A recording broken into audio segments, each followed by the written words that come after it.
Hi, this video is intended for my senior high school students in English class. I decided we would be tackling the last notion of our syllabus, which is called Progress and Innovation, through this video format, which I find quite convenient. I have been making videos for my French class middle school students, so I figured why not do the same for my seniors, right? So this will be the first video of our last sequence, Progress and Innovation. So this video specifically is an introduction, and more videos will probably follow later on. So if you remember, we have previously seen a number of concepts, notions, ideas through a variety of materials. If you remember the videos, the PowerPoints, the text, etc., etc. I would like you all to keep in mind, to remember the fact that all of the four notions we have seen until now, and this fifth notion here of progress and innovation, are overlapping. They are interconnected, between each other.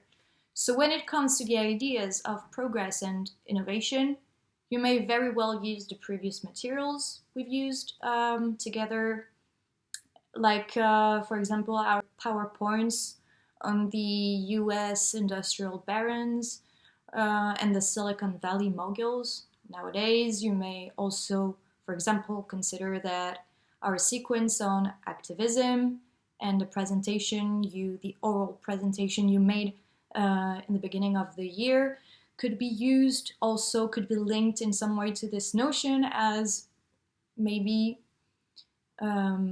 asserting the fact that social activism is often considered to push forward social and moral progress in overall history. All right? But let's come back to the basics of the conception, the idea, the notion of progress, which nowadays is often linked to the trendy term of innovation, right? So as you know, we must always start with defining, giving a definition, bringing a definition to the terms, the concepts, the notions we're using or we're looking at. When we think of progress in human history, we tend to refer to the idea of overall progress in human history, right?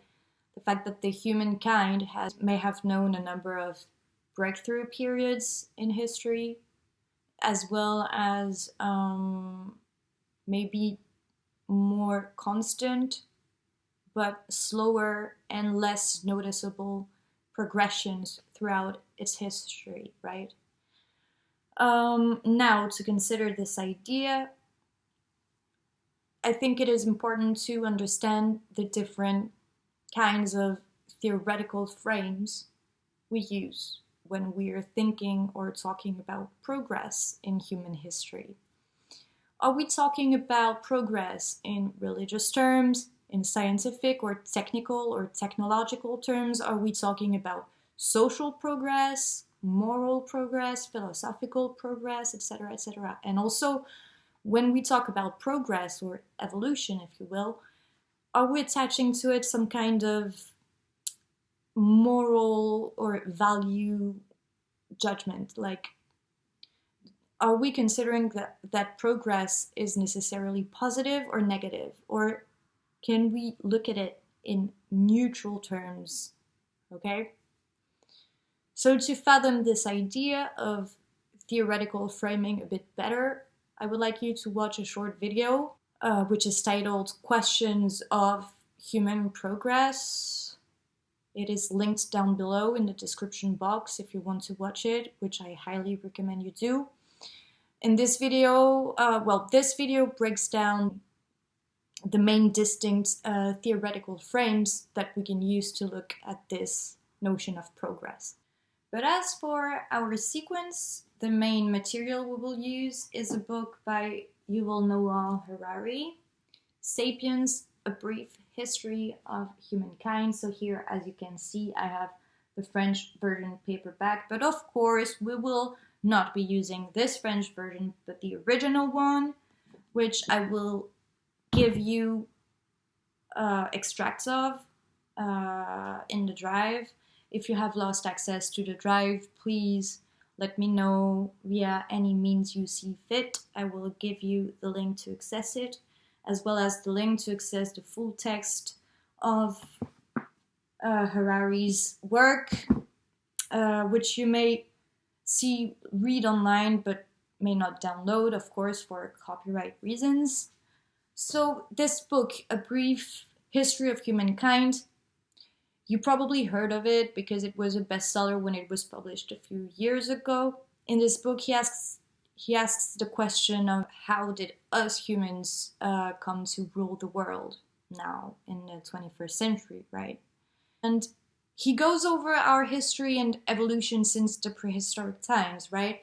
Looking at our ancestors and as well as the different humanoid-related species that populated the Earth back then, sometimes at the same time. And how is it that our species, Homo sapiens, was the only one who survived and evolved to become the humans we are today?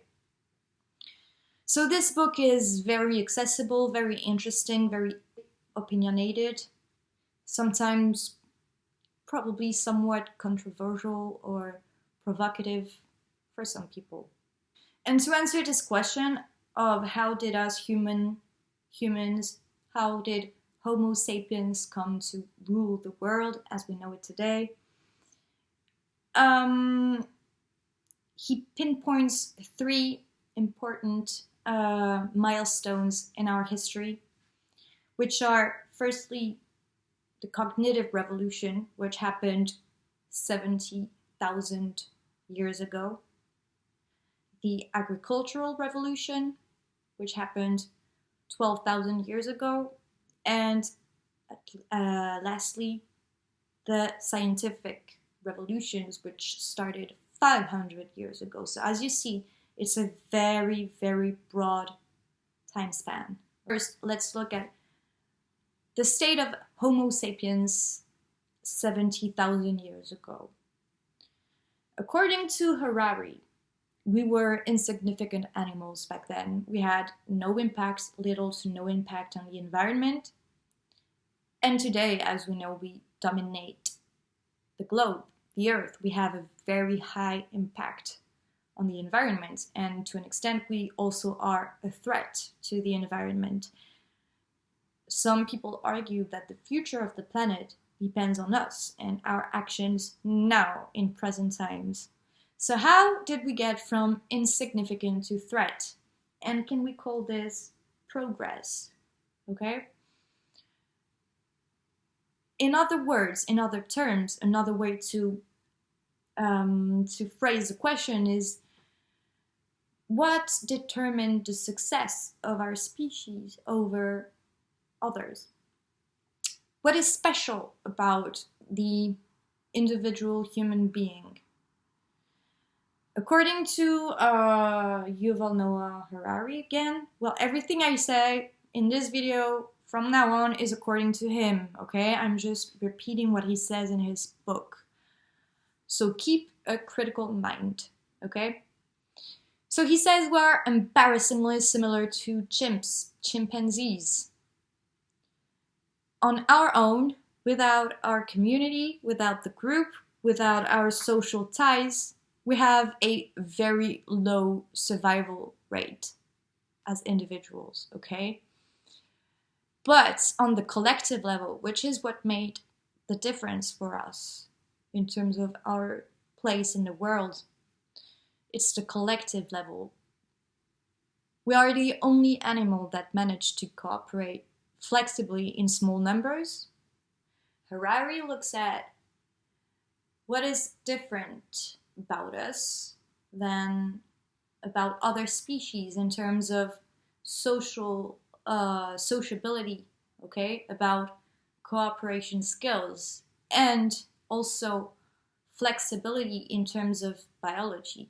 So he compares the collective organization of species to our organization. For example, bees, ants, insects that are highly cooperative with a very large number of individuals within their social organization, right? But they have little to no flexibility, all right? They are genetically determined to behave in a certain way, whereas we humans are highly cooperative, and we have the flexibility to change, to modify our behavior, to invent new systems of new social systems, systems of cooperation, right?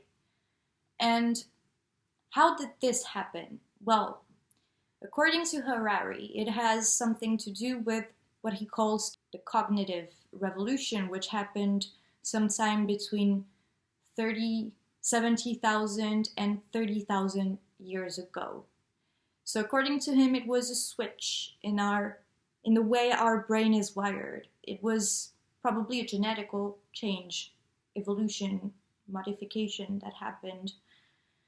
We are not sure how. There are a number of theories on this, and there is no, as of now, any way to know for sure exactly how it happened, but it happened, okay? And we went on to being able to conceptualize abstract things that are not tangible, okay? We are able to have abstract ideas. For example, an animal cannot convince another animal to do something for them by promising them a later reward. Us human, we can do it, and actually our economy is based on this. If you do this for me, you will get paid tomorrow, next week, at the end of the month. You will receive an amount of money, and then again, money is an abstract concept that we believe in collectively. And the way we collectively came to believe in the notion of money is fascinating. And Harari has a very interesting way of explaining how this happened. And we will see it by studying a chapter of the book. And with this, what we call culture was able to emerge. And what is culture? Culture, Harari's definition of culture is belief and behavior brought together. And before that was biology. So if you look at it, stories can explain the reality of our culture. We can theorize culture with stories. We can describe the laws of biology. We can examine our DNA. We can see how similar we are to other species, right? And also this development of our language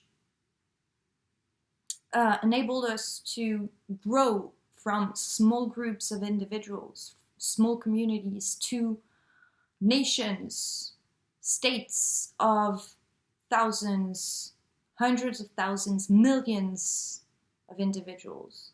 It became possible through the cognitive revolution and our high cooperativity.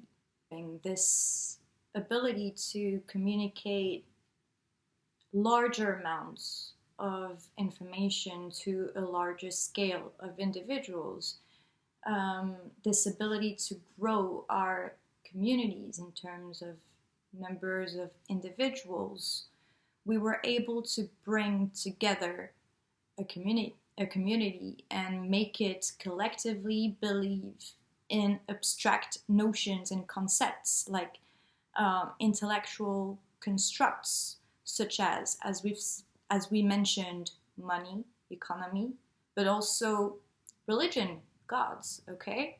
How do you make millions of people believe in one God or in different spirits or divine forces, or believe in the concept, the notion of a nation, a state? How do you make thousands of soldiers go fight a war for the sake of a notion that is the nation, the country, the state, the flag, okay? How do you gather 1,000 people in one stadium to cheer for a sports team? If you put any other species of animal, if you put 1,000 lions or gorillas in a stadium, what do you think will happen? Right, I hope this was not too confusing and clear enough for you. I'm going to stop here with this video, and in the next we will carry on talking about the later landmarks of human progress, as we've mentioned earlier, the agricultural revolution and the scientific revolution. And then we will also take a look at the next book by the same author. So in the first book, it was the history of the humankind, and in Homo Deus, a brief history of the future, he speculates on what could happen later with the breakthroughs we've seen recently in recent history with the what we could call, I guess, the digital revolution, all right? And more specifically, I think we will study a specific chapter of Sapiens, where Harari looks at Peugeot to illustrate this example of collectively believing in an abstract concept and the emergence of the notion of corporate personhood. All right, well, I guess we're done for now. See you later in another video, maybe.